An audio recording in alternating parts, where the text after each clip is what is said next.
안녕하세요. 말씀 읽어주는 목사입니다. 오늘은 요나서 강의 5번째 시간입니다. 하나님의 말씀은 악함에서 손으로 돌이키게 하는 능력이 됩니다. 라는 제목으로 말씀을 증거하려고 합니다. 먼저 우리 하나님의 말씀을 보도록 하겠습니다. 구약성경 요나서 3장 1절에서 10절까지의 말씀을 보도록 하겠습니다. 저는 쉬운 성경으로 저희 교회에서는 쉬운 성경 통합 예배를 드리고 있거든요. 아이들과 같이 예배를 드리다 보니까 쉬운 성경을 채택해 가지고 우리 쉬운 성경으로 우리가 읽고 있습니다. 그래서 우리 쉬운 성경으로 같이 요나서 3장 1절에서 10절까지의 말씀을 읽도록 하겠습니다. 여호와께서 또다시 요나에게 말씀하셨습니다. 일어나 저 큰 성 니느웨로 가거라. 그곳에서 내가 너에게 전하는 말을 외쳐라. 요나는 여호와께 복종하여 일어나 니느웨로 갔습니다. 니느웨는 둘러보는 데만 3일이나 걸리는 매우 큰 성이었습니다. 요나는 하루 종일 걸어 다니면서 40일이 지나면 니느웨는 멸망한다 라고 백성에게 외쳤습니다. 니느웨 백성은 하나님을 믿었습니다. 그래서 그들은 금식을 선포하고 가장 높은 사람에게로부터 가장 낮은 사람에게 이르기까지 모두가 굵은 베옷을 입었습니다. 니느웨 왕도 그 소식을 듣고 자리에서 일어나 입던 옷을 벗고 거친 베옷을 입었습니다. 그리고 잿더미에 앉았습니다. 왕은 니느웨 온 성에 다음과 같이 선포했습니다. 왕과 귀족들이 내리는 명령이다. 사람이든 짐승이든 소떼든 양떼든 입에 어떤 것이라도 대서는 안 된다. 음식을 먹어서도 안 되고 물을 마셔서도 안 된다. 사람이든 짐승이든 굵은 베옷을 입고 여호와께 힘껏 부르짖어야 한다. 누구나 악한 길에서 돌이켜야 하고 폭력을 쓰지 말아야 한다. 혹시 하나님께서 그 마음을 바꾸셔서 더 이상 노하지 않으실지 모른다. 그러면 우리도 죽지 않게 될 것이다. 하나님께서는 그 백성이 하는 것, 곧 그 악한 길에서 돌이키는 모습을 보시고 마음을 바꾸셔서 그들에게 내리기로 작정하셨던 재앙을 내리지 않으셨습니다. 악함을 행하는 자는 심판을 받습니다. 성경을 보면 인간의 악함을 볼 수 있는 곳은 한두 군데가 아니죠. 소돔과 고모라 시대엔 동성애가 벌써 있었습니다. 노아 시대에도 타락의 절정을 보여주고 있고 분열왕국 시대에도 타락의 완성을 보여주고 있다고 해도 과언이 아닙니다. 이처럼 성경을 유심히 살펴보아도 선한 시대를 찾기는 힘듭니다. 창세기 1장과 2장만 잠시 평안했죠. 하나님께서 세상을 창조하시고 아담과 하와를 창조하시고 심히 좋았다고 했습니다. 그때 잠시 행복했습니다.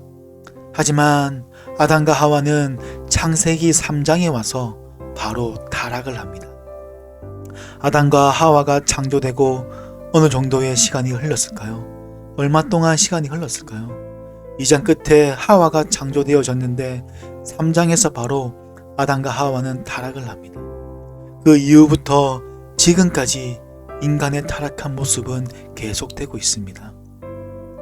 하나님께서는 계속해서 악행을 저지르는 소돔과 고모라를 흔적도 없이 멸망시켜 버렸습니다.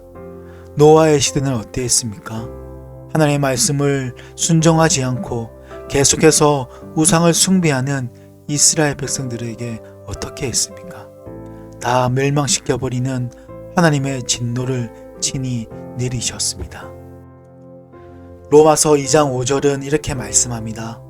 어리석게도 이런 사람은 완고하고 회개하지 않음으로 말미암아 하나님의 의로우신 심판이 나타나는 날에 받을 진노를 스스로 쌓고 있습니다. 로마서 2장 8절부터 9절은 그러나 이기적인 욕심만 가득하여 진리를 거스르고 옳지 않는 것을 따르는 사람에게는 하나님께서 진노와 화를 내리실 것입니다. 악한 일을 행하는 모든 사람에게 환난과 고통이 있을 것입니다. 하나님께서는 지금으로부터 2800년 전 한 악독한 성을 구원하시기 위해 한 선지자를 보내려고 합니다. 그 성은 니느웨 성이고 선지자는 요나입니다. 그들의 죄가 내 앞에까지 이르렀다 말씀처럼 니느웨 성 또한 죄악으로 가득했기에 요나 선지자를 통해 그들을 회개시키고 구원하길 원하셨습니다. 하지만 요나는 거부하고 다시스로 도망을 갑니다. 그래서 풍랑을 만나고 물고기 뱃속까지 들어가 비로소 잘못을 깨닫고 회개함으로 다시 세상으로 나오게 됩니다. 이처럼 요나서 2장은 요나가 마른 땅으로 토해지는 장면에서 끝이 납니다. 요나 선지자는 마치 침내 세례를 받은 것처럼 물속에 잠겼다가 다시 물 위로 올라왔습니다. 또한 죽었다가 다시 살아난 사람처럼 죽음을 살짝 맛을 본 새로운 사람이 되었습니다. 그는 이제 용서받는 하나님의 종으로서 수준 기도의 응답을 받은 자로서 고난의 교훈을 익힌 자로서 하나님의 구원을 체험한 자로서 육지에 다시 서게 되었습니다. 요나는 죽은 자들 가운데서 살아난 자들답게 자신을 하나님께 재헌신하는 장면과 죽어 마땅했던 배반의 선지자를 복직시키는 하나님의 크신 인애를 경험하고 있습니다. 이처럼 죄인들이 거룩하신 하나님을 다시 섬길 수 있다는 사실은 하나님의 구속이 얼마나 은혜로운 것인지를 역설해 줍니다. 하나님은 사실상 처음부터 은혜를 받고 구원받은 죄인들에게 하나님의 뜻을 이루게 계획하셨다는 것입니다. 에베소서 2장 10절은 이렇게 말씀하죠. 우리를 창조하신 분은 하나님이십니다. 그리스도 예수 안에서 우리를 새 사람으로 변화시켜 착한 일을 하게 하신 분도 하나님이십니다. 하나님께서는 우리 안에 이미 오랜 전부터 선한 일을 계획해 놓으셨습니다. 우리의 삶이 선하게 되도록 그렇게 계획해 놓으셨습니다. 그런 하나님께서 이제 다시 요나에게 말씀합니다. 오늘 본문 1절과 2절입니다. 여호와께서 또다시 요나에게 말씀하셨습니다. 일어나 저 큰 성 니느웨로 가거라. 그곳에서 내가 너희에게 전하는 말을 외쳐라. 요나가 거부했던 그 사명을 하나님께서 다시 명령하셨습니다. 다시 명령할 정도로 하나님은 니느웨 사람들에게 말씀하실 것이 있으시고 그 일을 요나를 통해 이루기를 간절히 원하신다는 것입니다. 하나님께서는 요나가 다시 살아난다는 감격에 빠져 있을 때, 감격만 하고 있을 때가 아니라고 말씀하시는 것처럼 요나에게 다시 말씀이 임함으로 그를 회복시키시고 사명을 다시 주십니다. 이와 같이 하나님은 배역의 길로 내달리던 요나 선지자를 포기하지 않습니다. 마찬가지로 니느웨의 악한 백성들도 포기하지 않으십니다. 하나님은 니느웨의 회복을 위해 처음부터 요나를 도구로 사용하려고 뜻을 세웠습니다.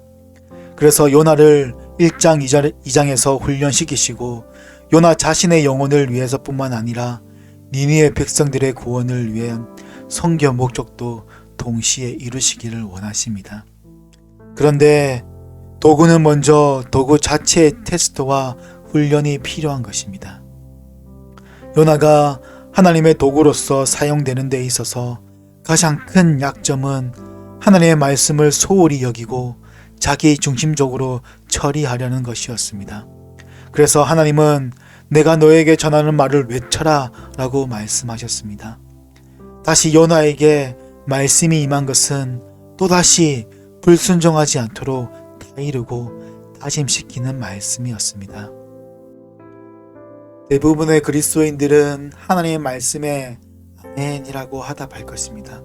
그렇지만 자신들을 돌아보면 내가 정말 하나님의 말씀에 온전히 순종하고 있는지, 아니면 그 말씀을 잘 전하고 있는지 돌아본다면 아마 고개가 저절로 떨구어질 것입니다.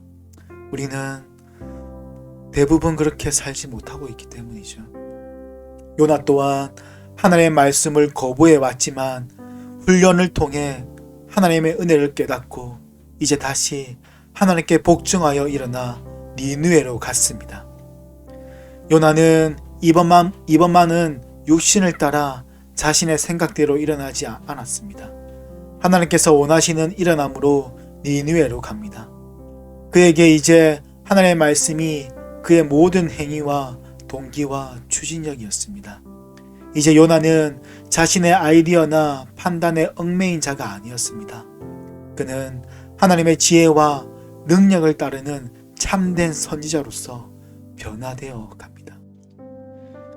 그 당시 니느웨는 세계 패권을 주도한 아수르 제국의 수도로 성을 한 바퀴 돌려면 꼬박 사흘을 걸어야 하는 큰 성이었습니다. 오늘 말씀 3절에 보니까 이렇게 말씀하죠. 니느웨는 둘러보는 데만 3일이나 걸리는 매우 큰 성이었습니다. 이 성읍을 둘러싼 성벽의 길이와 높이는 매우 컸습니다. 성벽의 넓이 역시 마차가 지나갈 수 있을 정도였고 성벽 위 망대만 해도 1500개에 달했다고 합니다.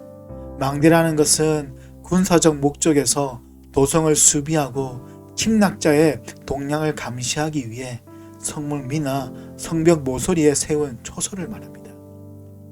이것이 1500개 있었다고 하니 니느웨 성은 고대 세계의 관점에서는 매우 큰 성읍이었습니다. 이 성읍에 복음 전하기 위해서 며칠을 고생해야 하는 많은 사람들에게 복음을 전할 수 있습니다. 이제 사흘 동안 돌아다녀야지만이 이제 많은 사람들에게 하나님의 말씀을 전할 수 있는 것이죠. 많은 시간과 노력이 있어야 하나님의 말씀을 전할 수 있었습니다. 오늘 말씀에서 증거하는 것처럼 니느웨는 작은 성이 아닌 큰 성이었기 때문입니다. 드디어 요나는 일어나 큰 성읍인 니느웨로 나아갑니다. 많은 사람들이 기다리고 있었던 일이 벌어집니다. 오늘 본문 4절을 보면 요나는 하루 종일 걸어다니면서 복음을 전했습니다. 4절 앞인 3절의 말씀대로 니느웨는 3일 동안 가야지만 다 돌아볼 수 있는 큰 성읍이었지만 요나는 하루만 말씀을 전했습니다. 요나는 단 하루만 말씀을 전했는데 그 반응은 매우 뜨거웠습니다. 6절을 보면 니느웨 왕도 그 소식을 듣고 자리에서 일어나 입던 옷을 벗고 거친 베옷을 입었습니다. 그리고 잿더미에 앉았다라고 말씀하죠.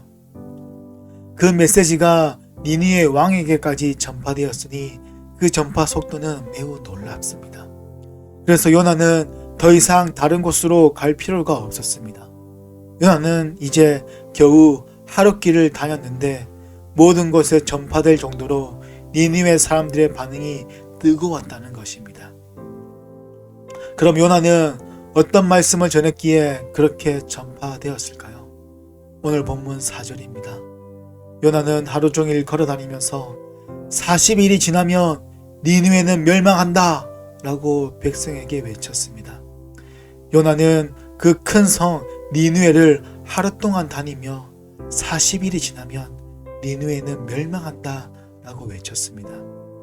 여기서 멸망한다로 번역된 히브리어 동사 하파크는 하나님이 소돔을 멸망시킨 것을 가리키는 동사이며 이스라엘의 이 말 심판을 가리키는 말로 소선지서에서도 여러 번 사용되었습니다. 소돔이든 이스라엘이든 하나님은 지악을 행하고 불법을 저지르는 이들을 비엎으실 것입니다. 소돔이 그들을 찾는 나그네를 유린하고 짓밟고 가난한 자를 돌아보지 않으며 그 악이 하나님께 올라오니 하나님이 그들을 뒤엎으셨습니다. 이스라엘이 정의를 행하지 않고 가난한 자를 억울하게 하니 하나님께서 이스라엘의 절기와 노래를 애통과 애국으로 뒤엎으셨습니다. 이제 니느웨가 저지른 악독으로 인해 하나님이 40일 후에 그 성을 뒤엎으실 것입니다. 니느웨의 악함은 그 악독이 하나님 앞에 이르렀을 뿐만 아니라 요나서 2장 8절에서 말씀하는 것처럼 우상과 하나님의 은혜를 저버린 악함입니다. 또한 나음서에서도 그 악함이 나오는데 거짓과 강탈, 약탈을 당하고 약자의 시체가 거리에 널려 있고 음행과 온갖 범죄가 끊이지 않는 도시입니다. 하나님은 이 니느웨 성을 소돔과 고모라가 멸망당한 것처럼 완전히 멸망시켜 버리실 것입니다. 한편 요나 선지자가 선포한 말씀 중에 한 가지 더 생각할 것이 있는데 그것은 40일입니다. 하나님이 니느웨에 내리시려고 했던 재앙에 대한 언급이 10절에 있다는 점에서 니느웨가 멸망한다는 선언은 확실히 하나님이 요나에게 주신 명령이라고 볼 수 있습니다. 그러나 40일은 4절을 제외하고는 언급되지도 않고 아무런 역할도 하지 않습니다. 그래서 40일이 가지는 의미가 무엇인지 우리가 알 필요가 있죠. 구약에서 40이라는 수는 빈번히 사용됩니다. 노아 시대의 홍수가 땅 위에 40일 이어졌으며 이스라엘은 40년간 광야를 방황했습니다. 사사들의 재임 기간은 대개 40년이었고 40년간 그 땅은 평안했으며 다윗은 40년간 그 나라를 다스렸습니다. 모세는 40일간 시내산에서 머물었으며 엘리야는 40일에 걸쳐 호렙까지 갔습니다. 이를 생각하면 40일은 그리 짧지 않는 특정한 기간, 충분히 채워져야 하는 기간 혹은 실현과 시험을 위한 측정되지 않는 기간이라고 할 수 있습니다. 즉 요나가 선포한 40일은 니느웨 사람들이 회개할 수 있는 충분한 시간이 주어진 것입니다. 그래서 오늘 말씀 5절에 니느웨 백성은 하나님을 믿었습니다. 그래서 그들은 금식을 선포하고 가장 높은 사람에서부터 가장 낮은 사람에게 이르기까지 모두가 굵은 베옷을 입었습니다. 라고 말씀합니다. 하지만 그들에게 40일의 긴 시간은 필요 없었습니다. 요나가 하루 동안 전파한 하나님의 말씀을 듣고 하나님을 믿고 금식을 선포하고 굵은 베옷을 입었습니다. 여기서 믿고로 번역된 히브리어 아마는 확고히 서거나 지탱하는 모습을 나타내는 어원에서 유래한 단어로서 의심하지 않고 확고하게 믿는 행위를 나타내는 것입니다. 즉 그들이 진실하고 확고하게 하나님을 믿었음을 나타냅니다. 그들은 하나님의 말씀을 듣고 하나님을 믿게 된 것입니다. 그런데 요나의 메시지엔 이상한 점이 있습니다. 말씀을 듣고 하나님을 믿게 되었는데 그 메시지엔 하나님이란 단어는 단 한 번도 나오지 않습니다. 그런데 어떻게 하나님을 믿을 수가 있게 된 것일까요? 참 신기합니다. 그리고 선지자들이 하나님의 말씀을 전할 때 보통 앞에 이런 문장을 붙입니다. 여호와께서 이르시는데 여호와께서 말씀하신다. 하지만 요나의 메시지엔 하나님이란 단어가 단 한 번도 나오지 않았지만 그들은 하나님을 믿었습니다. 요나가 전한 메시지는 하나님이란 단어가 한 번도 나오지 않지만 그래도 그 말씀은 하나님의 말씀이라는 것입니다. 요나는 여호와께 복종하여 일어나 니느웨로 갔고 그곳에서 하나님께서 요나에게 전하신 말씀을 외친 것입니다. 40일이 지나면 니느웨는 멸망한다. 이것은 바로 하나님의 말씀입니다. 그들은 하나님의 말씀을 듣고 반응한 것이죠. 마치 그들이 하나님의 말씀을 기다리고 있었던 것처럼 듣고 즉각 반응한 것입니다. 그럼 어떻게 이런 일이 일어날 수 있습니까? 고린도전서 12장 3절은 이렇게 말씀하죠. 그러므로 여러분에게 알려드릴 것이 있습니다. 하나님의 성령으로 말하는 사람은 예수님은 저주받은 사람이다 라고 말하지 않으며 성령을 통하지 않고는 예수님은 주님이시다 라고 말할 수 없습니다. 그들 또한 하나님을 믿을 수 있었던 것은 하나님께서 그들에게 믿음을 작용시킨 것입니다. 그들이 하나님을 믿을 수 있었던 것은 하나님의 말씀에는 능력이 있을 뿐만 아니라 말씀의 영이신 성령님의 역사하심입니다. 하나님의 말씀을 듣고 그 들음을 통해 성령 하나님의 역사하심이 아니고서 그들이 믿지 못하는 것이죠. 또한 하나님의 말씀을 듣고 그들은 믿고 회개까지 합니다. 그들이 금식하며 베옷을 입은 것은 오직 하나님의 도우심을 구하는 것을 상징하는 것인데, 그들이 자신의 잘못을 깨닫고 하나님의 도우심을 구하고 있다는 것이 놀랍습니다. 그리고 금식은 근본적으로 사람이 자신의 생명을 돌아보지 않는다는 것을 나타내는 행동입니다. 음식을 먹지 않으면 사람이 살 수 없는데 생명 유지에 필수적인 음식을 거부한다는 것 자체가 곧 자신의 죄악을 크게 회개한다는 표시이며, 또 다른 측면에서는 목숨을 걸고서라도 현재의 어려움을 해결하고자 하는 결연한 의지를 표명하고자 그렇게 한 것입니다. 니느웨 사람들 역시도 죄악을 크게 회개하였고 장차 철저한 멸망에 이를 수 있는 현실적 정황 앞에서 하나님의 용서와 보전의 은총을 구하여 위기를 극복하고자 금식을 단행한 것입니다. 6절을 보면 니느웨 백성뿐만 아니라 니느웨 왕도 그 소식을 듣고 일어나 입고 있던 왕복을 벗고 거친 베옷을 함께 입었다고 합니다. 그리고 잿더미에 앉았다고 되어 있습니다.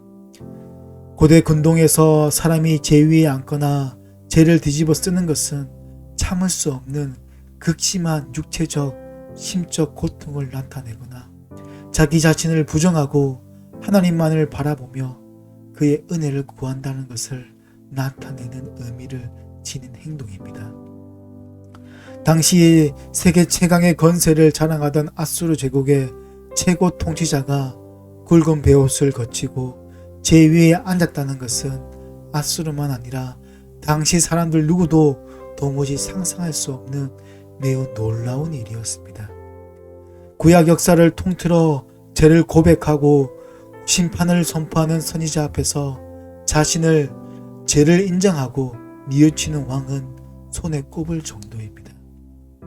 도리어 왕들은 선지자들을 통하여 그들에게 선포된 하나님의 말씀을 무시하고 거역하며 선지자를 핍박하기 일쑤였습니다. 이를 생각한다면 유다와 이스라엘 왕도 아닌 니느웨 왕이 자신의 보좌에서 일어나 베옷을 입고 또한 제 위에 앉았다는 것은 자신을 낮췄다는 것을 놀랄만한 일인 것이죠. 그는 이스라엘보다 훨씬 더 이스라엘다운 모습을 보여주고 있는 것이죠.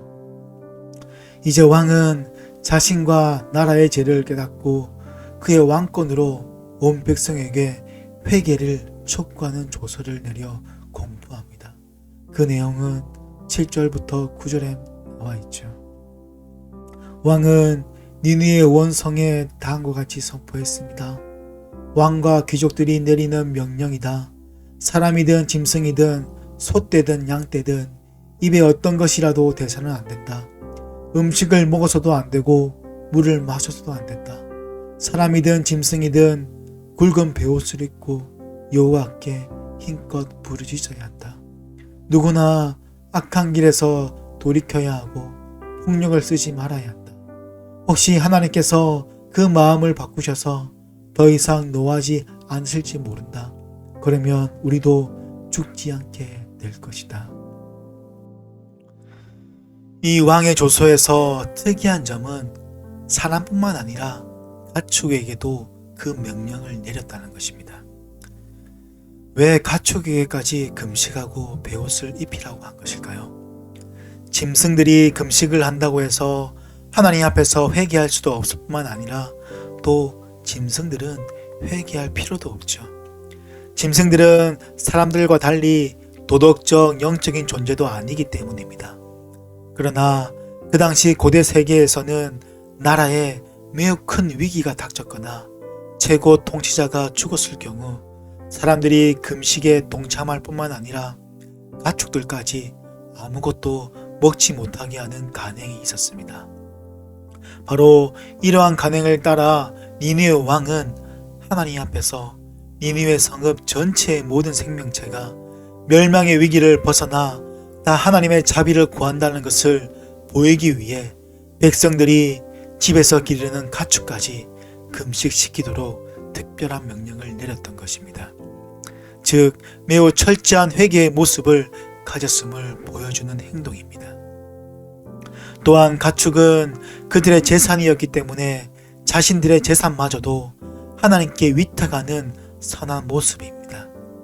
또 하나 더 살펴볼 수 있는 것은 그들은 짐승들을 형상화한 우상을 섬기고 있었기에 우상 숭배에서 벗어나 하나님만을 믿고 섬기겠다는 다짐을 볼 수 있는 모습이기도 합니다. 요나서 2장 8절에서도 말씀하지만 나음서는 니느웨의 심판 메시지인데 니느웨의 우상 숭배를 증거해 줍니다. 나움 1장 14절을 볼까요? 니느웨야, 여호와께서 너에게 명령하셨다. 내 이름을 이을 자손이 내게서 끊어질 것이다. 너희 신들의 신전에 있는 새게 만든 우상과 부어 만든 우상을 내가 없애버리겠다. 내가 악함으로 내 무덤을 파겠다. 이처럼 니느웨에는 우상들로 가득 차 있었죠. 바로 가축까지 동참시킨 것은 그들이 그동안 섬기고 있는 우상까지 없애겠다는 것을 보여주는 것입니다. 이어서 니느웨 왕은 백성들에게 하나님께 부르짖으며 회개할 뿐만 아니라 그들의 악한 행동까지 돌이키라고 지금 촉구하고 있습니다. 그럼 왕은 왜 이런 조서를 백성들에게 내린 것입니까? 그것은 9절에 말씀하는 것처럼 혹시라도 하나님께서는 그 마음을 바꾸셔서 내리려고 했던 재앙을 내리지 않으실지 모르기 때문입니다. 그러면 그들은 죽지 않고 멸망당하지도 않을 것입니다. 9절을 원문으로 보니까 미야다라고 시작합니다. 이 뜻은 누가 알겠느냐라는 뜻입니다. NIV 영어 성경에서도 잘 번역을 했는데 Who know로 시작합니다. 이처럼 누가 알겠느냐라는 표현은 하나님의 긍휼과 자비를 베푸시는 분임을 대한 견고한 확신과 그럴지라도 그런 긍휼은 오직 하나님의 뜻에 달려 있음을 고백하는 것을 함께 담고 있습니다.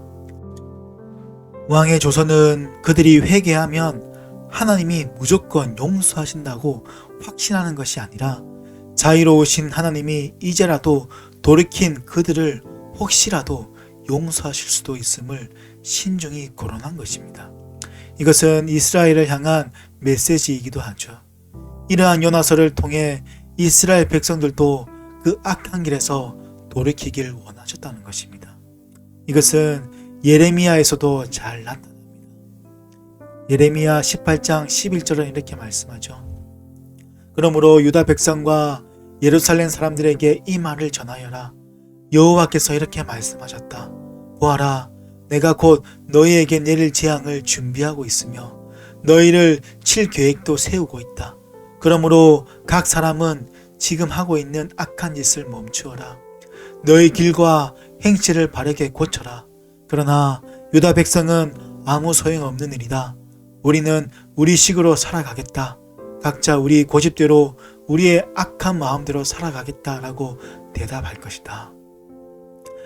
예레미야 26장 3절에도 혹시 그들이 그 말을 듣고 자기의 악한 길에서 돌이킬지 모른다. 만약 그들이 돌이킨다면 그들의 악한 짓 때문에 재앙을 내리려고 한 나의 생각을 바꾸겠다 말씀하십니다. 이처럼 하나님께서는 악한 짓을 하는 사람에게 기회를 주시고 그 길에서 돌이킨다면 하나님께서 내리려고 했던 재앙을 내리지 않고 오히려 축복을 주실 수 있는 분이십니다. 한편 요나를 통해 하나님의 말씀을 듣고 악한 길에서 돌이킨 니느웨 백성들을 하나님은 어떻게 하십니까? 10절입니다. 하나님께서는 그 백성이 하는 것, 곧 그 악한 길에서 돌이키는 모습을 보시고 마음을 바꾸셔서 그들에게 내리기로 작정하셨던 재앙을 내리지 않으셨습니다. 니느웨는 악한 길에서 돌이킴으로 하나님께서 내리려고 했던 재앙을 피할 수 있었습니다. 그러나 하나님의 은혜는 고정되어 있지 않습니다. 하나님은 언제든지 그 뜻대로 복을 내리시기도 하시고 재앙으로 벌하시기도 하십니다. 하나님은 놀랍게도 그 백성이나 민족이 악에서 돌이킬 때 이미 정해진 재앙을 처리하기도 하시고 여전히 악을 지속할 때 내리렸던 복을 처리하기도 하십니다. 그렇다 하더라도 우리는 혹시 모르니 그 악한 길에서 유턴해서 하나님께 돌아와야 합니다. 혹시 누가 알겠느냐라는 고백처럼 하나님께서 그 재앙을 바꾸어 복을 주실 수 있는 분이시기 때문입니다. 악한 길에서 돌아서면 주님의 은혜가 기다리고 있습니다. 오늘 말씀은 우회적으로 선민의 완고함을 지적하는 의미도 내포되어 있다고 볼 수 있습니다.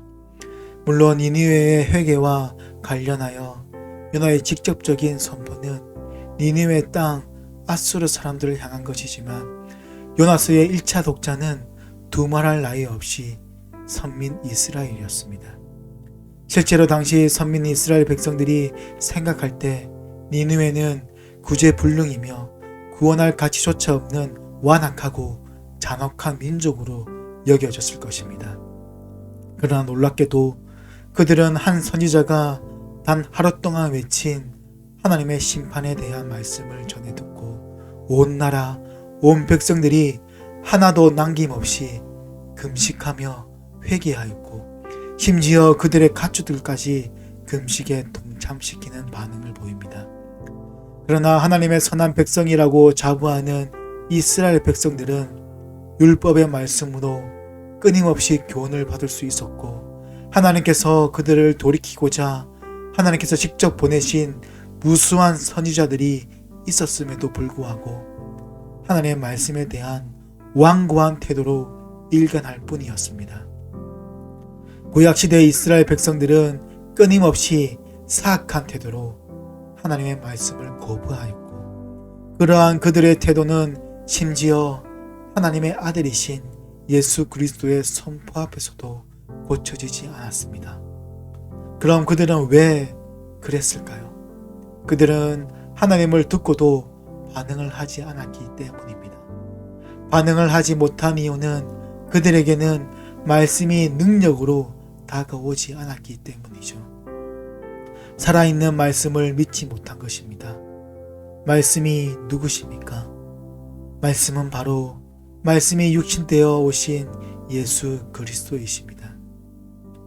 오늘 말씀에서 다루는 요나의 선포에 대한 니느웨 백성들의 반응은 이후 예수 그리스도께서 요나와는 비교할 수 없는 크고 위대하신 하나님의 아들이신 당시 자신의 선포 앞에 당시 선민이라고 일컫는 유대인들의 보인 완고한 반응과 폐역한 태도를 지적하시는데도 인용하셨습니다.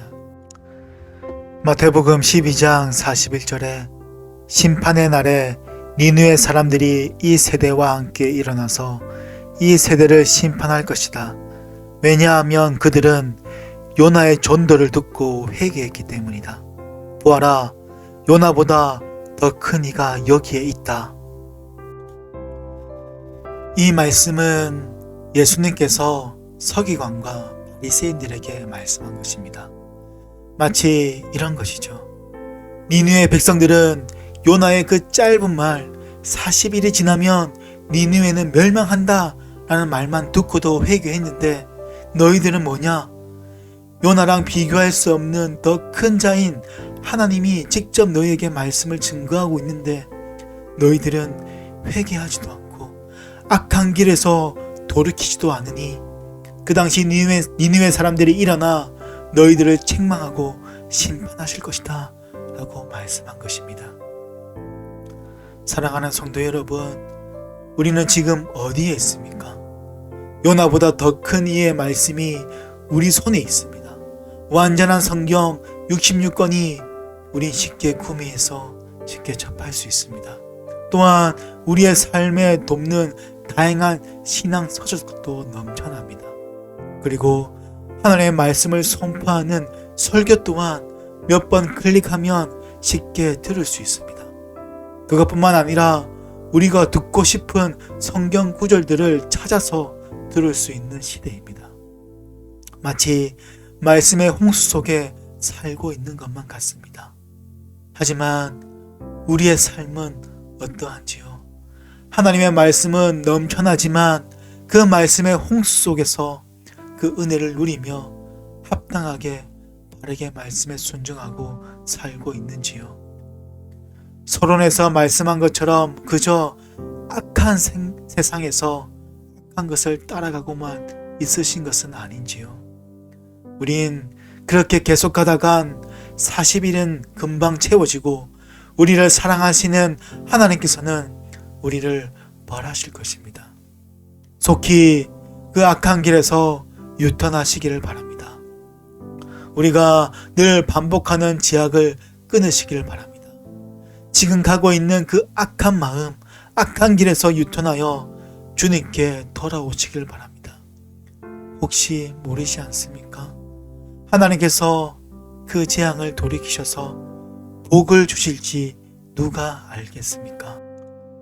잠언 1장 23절을 보면 내 책망을 듣고 너희가 회개하면 내가 내 영을 너희에게 부어주고 내 말들을 너희에게 깨닫게 해줄 것이다 라고 말씀합니다.